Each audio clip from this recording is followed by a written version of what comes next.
హుస్నాబాద్ నియోజకవర్గాన్ని ఆదర్శంగా తీర్చిదిద్దడమే తన ధ్యేయమని మంత్రి పొన్నం ప్రభాకర్ వెల్లడించారు. మున్సిపల్ పరిధిలోని 20 మంది కౌన్సిలర్ అభ్యర్థులను గెలిపించి తమకు మద్దతు తెలపాలని ఆయన ప్రజలను కోరారు. మున్సిపల్ కార్యాలయంలో ఏర్పాటు చేసిన మీడియా సమావేశంలో మంత్రి మాట్లాడుతూ ఇప్పటికే నియోజకవర్గంలో 250 పడకల ఆసుపత్రి నిర్మాణం, ఇండస్ట్రియల్ పార్క్ ఏర్పాటు వంటి కీలక అభివృద్ధి పనులు జరుగుతున్నాయని వివరించారు. ముఖ్యంగా గౌరవెల్లి ప్రాజెక్టు భూసేకరణ దాదాపు పూర్తయిందని, త్వరలోనే ప్రజలకు ఫలితాలు అందుతాయని తెలిపారు. డ్రైనేజీ సమస్య పరిష్కారానికి ప్రత్యేక కృషి చేస్తామని హామీ ఇచ్చారు. ఈ పర్యటనలో భాగంగా కందుల కొనుగోలు కేంద్రాన్ని ప్రారంభించడంతో పాటు 7.5 కోట్ల రూపాయల వ్యయంతో కొత్త చెరువు సుందరీకరణ పనులకు మంత్రి శంకుస్థాపన చేశారు. సంబంధించి స్థానిక శాసనసభ్యుడిగా ప్రజలందరినీ కాంగ్రెస్ పార్టీని గెలిపించి జరుగుతున్నటువంటి అభివృద్ధికి ఇంకా ప్రోత్సాహకాన్ని నాకు ఇచ్చి మరింత అభివృద్ధి జరిగేటువంటి విధంగా నన్ను దీవించాలని, నా 20 మంది కార్పొరేటర్ పోటీ చేసే అభ్యర్థులను దీవించాలని నేను హుస్నాబాద్ పట్టణ ప్రజలందరికీ 2 చేతులు జోడించి విజ్ఞప్తి చేస్తా ఉన్నాను. శాసనసభ్యుడిగా నన్ను గెలిపించిన తర్వాత నియోజకవర్గం మొత్తంగా అన్ని రకాల, అంటే ఇంక్లూజివ్, ఏదో ఒక రకమైనటువంటి అంశానికే పరిమితం కాకుండా అన్ని రకాల అభివృద్ధికి సంబంధించి చర్యలు తీసుకుంటూ ఈరోజు నియోజకవర్గాన్ని, హుస్నాబాద్ నియోజకవర్గం అంటే ఎక్కడికన్నా వెళ్లితే ఆ గౌరవాన్ని, ఆ సమస్యకు సంబంధించినటువంటి పరిష్కారాన్ని స్పందించే విధంగా ఈరోజు రాష్ట్రంలో ఒక గుర్తింపు తీసుకొచ్చే విధంగా నా యొక్క ప్రయత్నం కొనసాగుతూ ఉంది.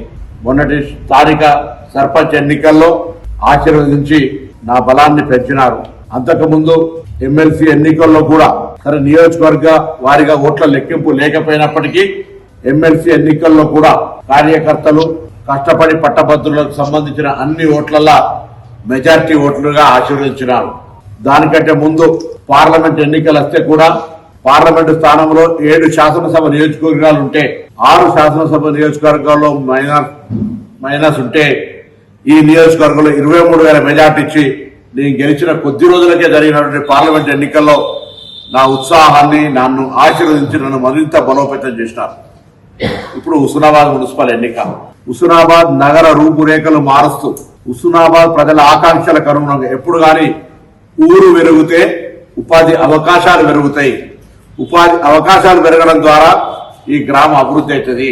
అందుకొరకు ఏ రంగాన్ని కూడా వదిలిపెట్టకుండా, ముఖ్యంగా గౌరవెల్లి ప్రాజెక్టు నుంచి మొదలుకుంటే వాళ్ళ నేను వాళ్ళ గురించి ప్రస్తావించదలుచుకోలేరు. కొంతమంది నాయకులు గౌరవెల్లికి సంబంధించి వాస్తవంగా 3,990 ఎకరాల స్థల సేకరణకు సంబంధించి 3,970 ఎకరాల స్థల పైసలు తీసుకున్నారు. ఒక 20 ఎకరాలు మిగిలింది.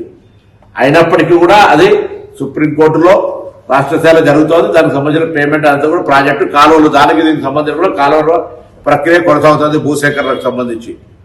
దాంతో పాటుగా ఈరోజు హుస్నాబాద్ కరీంనగర్కు తొందరగా మనం చేరగలగాలి అనేటువంటి ఆలోచనతో అన్ని కార్యకలాపాలు హుస్నాబాద్ కరీంనగర్కి ఎక్కువ సంబంధం కాబట్టి 4 లైన్ల రహదారి మొదటి బిట్టు ప్లస్ రెండో బిట్టును కూడా మనం గౌరవ ముఖ్యమంత్రి గారు వచ్చిన ఫౌండేషన్ వేసుకున్నాం. దానికి కూడా టెండర్ ప్రక్రియ కొనసాగుతుంది. త్వరలో ఎంత వీలైనంత దాని కాల పరిమితిలో హుస్నాబాద్ లో రోడ్ ఎక్కితే కొత్తపల్లి దగ్గర రాజీవ్ రహదారి టచ్ అయ్యి మనం కరీంనగర్ చేరే అవకాశం కలుగుతాం.